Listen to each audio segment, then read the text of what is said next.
welcome to Darvanalee Design Studio. For those that don't know, my name is Nicole Reed, and today we are going to do something that's a little bit of a favorite of mine that I used to do all the time when I was a kid, and it is called string art. As you can see, there is not any sewing supplies in sight. We're going to go and raid our hubby's work shed, or you might even have some of your own tools and supplies that you need. Now, you're going to need a few things. First of all, you're going to need to head over to our blog, and that's where you'll find this bunny template there. It's a free download for you, so the link is down underneath this video. You're also going to need a piece of wood measuring approximately 10¼ inches, 10 to 10¼ to 14 inches in height. Now, this is actually leftover kitchen bench that my husband put a bench in a little shack out the back of our place, and this was left over, and I have since been cutting a lot of stuff out of it, so I'm going to use that today. You're also going to need a hammer. You're going to need some sticky tape to stick your template down. You're going to need some paper scissors, and you're also going to need a marking device to add the little tail bit in. As you can see, I've just done that there, and all I used was the bottom of my large Best Press bottle. Okay, so you are also going to need some yarn, or some, in my case, I'm using macrame string. I wanted to do a pink bunny, but little M had other ideas, and she's picked the purple, and she wants a white tail. So what we're going to do with the tail, though, I'm just using some cotton yarn here. I'm actually going to turn that into a pom-pom, and I will show you how to do that as well. All right, so you might be wondering what sort of nails you're going to need. Now, so they don't rust, you want zinc plated. Okay, I have it on good authority that that is the perfect nail for it. You're also going to want the nail to have, I've got a couple in my hand here. These are about 25 millimeters by 1.8 millimeters, so they're not too thick in diameter, but they do have a flat head, and that will actually stop the string from coming off. Now, you can use different sorts of strings if you want. You can just use yarn. I've got a cotton yarn here, and as I said, a macrame. You can even use some finer string, as such as baker's twine. You could also use hemp twine. You could use your embroidery flosses if that's all you have on hand, and you can also use your pearl floss as well, so things that you use for embroidery and stuff like that. So any sort of string, as long as it's not too thick, you should be okay. So the first thing that we need to do is we need to cut our template out. So I'm just going to move all these things out of the way, pop these back again. I'll leave some links down below where you can get some of these supplies as well.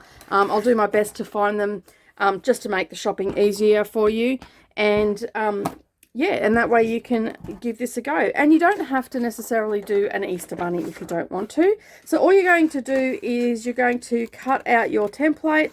And as I said, that is over on our blog for you to download. It is a free download.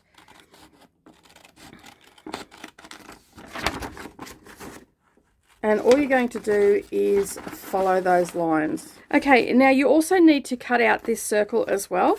And all I do for that is I just fold that in half, and then I just make a little snip to start it, and then I'll just follow that around, just using the tip of my scissors. If you've got an X-Acto knife, that makes it even easier for you. And I'm just going to cut that out. You don't have to put the tail in, you can just have a solid bunny, and that's why I didn't worry about putting it on the template. I'll just draw it in later, so some might not want it. Okay, so we've cut that out, and now what we're going to do is we are going to get rid of all our rubbish for one, and then we're going to flip that over, and we're just going to get our sticky tape, and we're just going to place that on the back.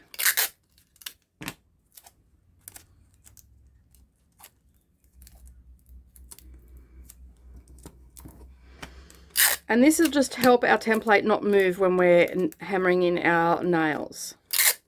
And I get a little bit excessive with my sticky tape because I don't want it to move at all. Okay, so what you're going to do is just going to set that aside for just a second. Then you're going to bring your timber in. Now, you would have already cleaned this up, so done a little bit of sanding and all the rest of it. I'm just leaving mine in this shape. I'm not this is actually going to lean up on her bookshelf, so I'm not putting anything on the back, but you can add little hooks on the back and hang it from the wall if you like. But as I said, this is just going to go on her bookshelf. And then just eyeballing it, I am just going to place, without putting any pressure onto that sticky tape, I'm just going to place my bunny onto the wood. And then once I'm happy with the position and where it's sitting, I'm going to press that down. Okay. And then what you're going to do is you're going to grab your nails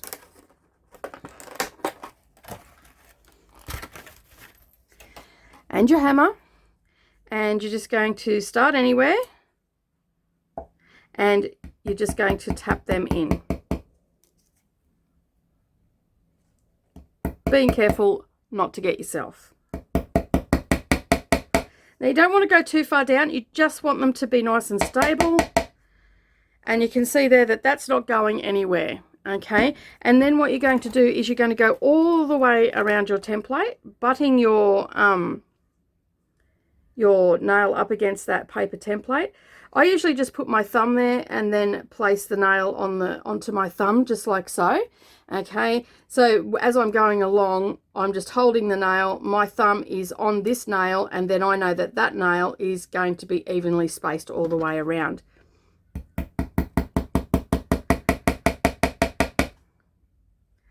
You want to keep them straight, okay? You don't want and even, so you want them to just, when you put your ruler on there or your finger on there, you want to be able to touch both nails. You don't want one up and one down, okay? So I don't deafen you with my hammering. Basically what you're going to do is you're going to go around the outside, and then you're also going to place the nails on the inside of this circle as well. Okay, so you're going to have a circle of nails here and an outline of bunny. So I'm going to head off and do that, and then when I come back, we'll start stringing this up. Okay, so I now have all my nails in there. I don't know if you can see that or not, but that's what it looks like. So I've got the circle done, and I've got the outline of the bunny. And now all we do is we just pull that template out. And of course, some of the nails may have gone into it, so you may end up having to rip it. So it's really good to just use printer paper for that sort of thing. All right, so the next thing that we need to do is start stringing it up. All right, so basically I just like to start in anywhere really. It doesn't really matter where you start, but I like to sort of start for myself into a corner, so where his feet are or where his head sort of comes in a little bit. So all I'm going to do is basically do a basic slip knot, and then I'm going to tie that to there, leaving just a little bit of a tail, and I'll just do a second one just to secure it, because sometimes the macrame cord can be a little bit slippery. Now I'm not going to worry about removing that tail just yet. I am just going to leave that there, and I will sort that out when I start finishing. All right, so basically what we're going to do now is we are just going to wrap around each nail, sorry, with your string. Now, as you can see, I am going along this way, and I am wrapping clockwise around the nail. If I was to do that, and that's going to give me a nice straight line. Now, if I wanted it to be a little bit wavy, I would go clockwise around one nail, and then the next nail I would go anti-clockwise. And I'll just show you what that looks like. And you can see that that gives you like a wavy line, and that's not what we want today. For certain projects that can be used and without a problem. All right, so basically I'm just going to go to each nail, wrap around the head of that nail, and I'm going in a clockwise motion, and this is going to outline our bunny. Okay, so I am also going to do that on the circle as well. You can use your white thread for that if you want to, and that's probably what I'm going to do anyway, rather than the purple. If you're not doing the circle part in a different color, well, that's fine. You can just outline it in the purple, or you can omit it altogether. All right, so I'm going to continue doing that, and when I come back, we'll start stringing across. Okay, so I'm coming up to the end now, and I'm just going to keep winding until I get to the one that I started with. And you can see there. And just push that down a little bit. Okay. And then all you're going to do is you're going to cut a little piece off. And again, you are going to make your knot.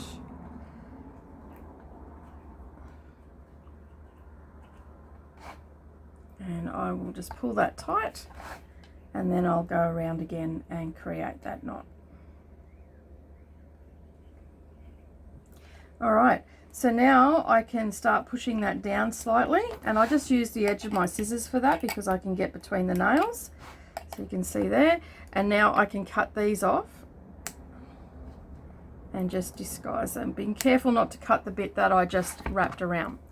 Okay, so that's the outline done, and as you can see, I can just use the scissors and I can just push that down, and that will make room for me to wrap the string as we start to string up backwards and forwards across. Okay, so this one here I'm just going to outline in my white, but I'm actually going to put a pom-pom there, and that's just going to neaten it up and help secure that pom-pom into the spot. And I'm just going to show you a really quick way that I do them without having to create the circle with the hole and pushing the yarn through that. I don't like to do it that way. So I will show you, once we're finished stringing the bunny part, I will show you how to make that pom-pom. Alternatively, you can do exactly what I'm going to do with the bunny to this circle part here. But this is a super quick and easy project to do. A little bit of prep work for yourself, but you could always prep a whole heap of them up and then give them to the kids, especially it's school holidays and there's not much to do, and if the weather's not nice, you can get them all set up. You could do this when they're not watching, and then you can bust it out and do it as an Easter craft or something along those lines. Alternatively, you don't actually have to do a bunny. You could do any sort of shape that you want. All right, so I've pushed that down just to make it a little bit easier for me to wrap the cotton around. I'm going to start here. Okay, so I'm going to sit down for this because it's going to take a little while. Again, I'm going to make a little loop to secure it in place. Sometimes I'll start where I knotted beforehand. I just was looking at this and it's just that little bit too thick, so I'm not going to do that because that will give me a bulky knot in that place. So I'm going to start and finish in a couple of different spots. All right, so that is secured in place. I can now clip that off, give it a little bit of a tug, and then all I'm going to do is I'm just going to start going around. So bring one down here, one up there, one there, and just basically start crisscrossing over. And essentially what I'm going to do is I am going to fill up the space using this thread. Just make sure that you wrap around to secure it in place. As I said, the kids will get a kick out of this. I'll just loosen off some yarn, chuck that down on the floor. And you're going to just fill in all this space. Just going from one nail to another.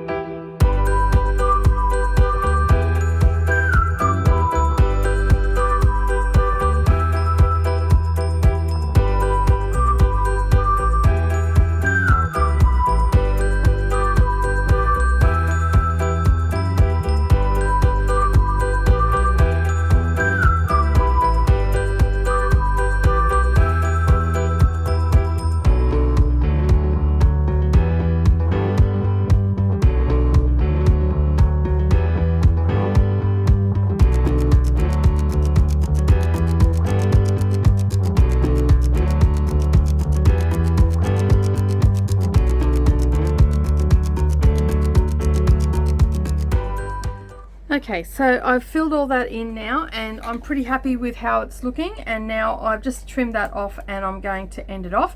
So again, I just make that little granny knot and then I'll just hold that tight down this way, make sure that I've gone around properly, and then I'll just put that loop onto that one and I will just pull that nice and tight, and then I will do another one, threading that under, and if I can pick it up, all thumbs, and I will just go around again. There we go. And I'm finishing it off where I'm going to put the pom-pom because I won't see that then. And get that nice and tight. And then just snip off that little tail. And now what I do is I just go around and just take it all down the nail a bit, just so it doesn't pop off. You know, you might not have put something around as tight as you should have, or something along those lines. So I just push that all down, and then that way I know that that's not going to pop off in any way. And some areas are a little bit more covered than others, and you can go around your nails a couple of times. So I've probably gone around about 3 times on most of my nails, and I'm just really loving the way that that's looking. So now that I've got that done, all I'm going to do now is make the pom-pom. So I'm going to grab my supplies that I need to grab. I just usually use something like this. This is just a piece of template plastic, and all I'm going to do is just wrap that around. It's a real basic pom-pom.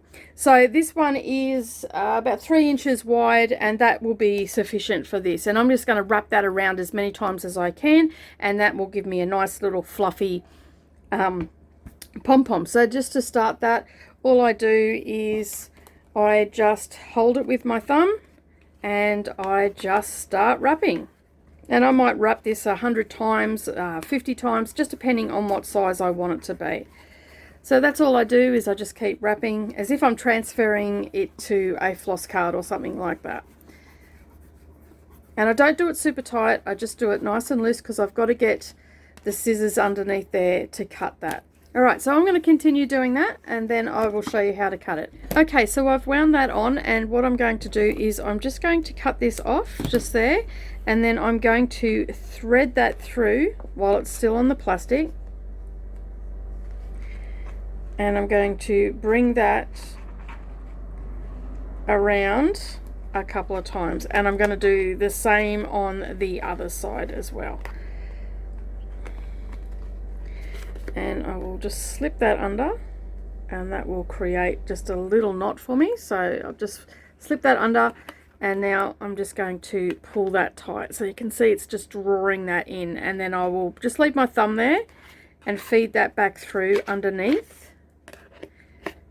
And then I will just slip that through again. And that is just going to hold that in place for me right now. Then I'm going to cut another piece, and I'm going to do exactly the same on the other side. So I'll just bend the plastic back a little bit. You might need to get a yarn needle to slide it under, which I'm probably going to need to on this one. So I've got yarn needles laying around everywhere in my stash because I do use them quite a bit.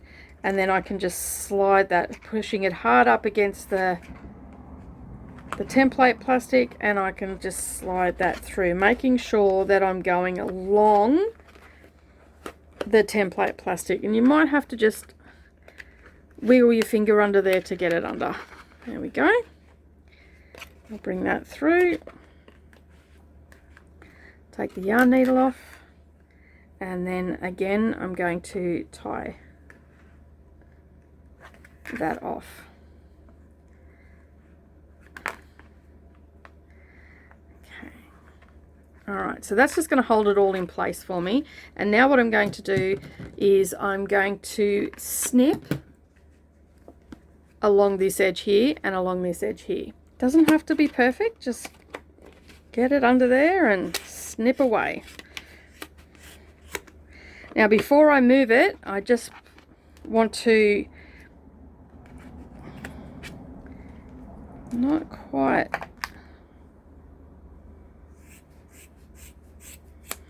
and basically that's given me 2 pom-poms. Okay, and you might only need 1, and you can see here that I only need 1, but if you haven't done it very thickly, you can pop 2 in there to give you a really bushy little tail. So you can see here, I done one previously. I could get away with popping 2 in there because it's just not filling the space properly. But I've wrapped this well enough. That's going to stay together. And now all I need to do is grab some glue or some hot glue, and we can pop that in. So I'll find the better looking side. I'll pop that in there like that. And I'll glue that in with some hot glue. And then that is ready to go.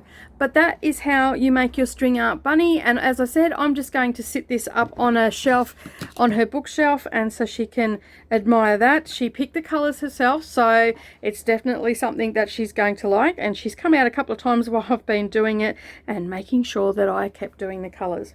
So I really hope that you liked this tutorial today. If you did, give it a thumbs up down below. Also, if you're new here, hit that subscribe button, and that way you won't miss out on any future posts. For those that don't know, my name's Nicole Reid for Darvanalee Design Studio, and I'll see you all again next time. Bye for now.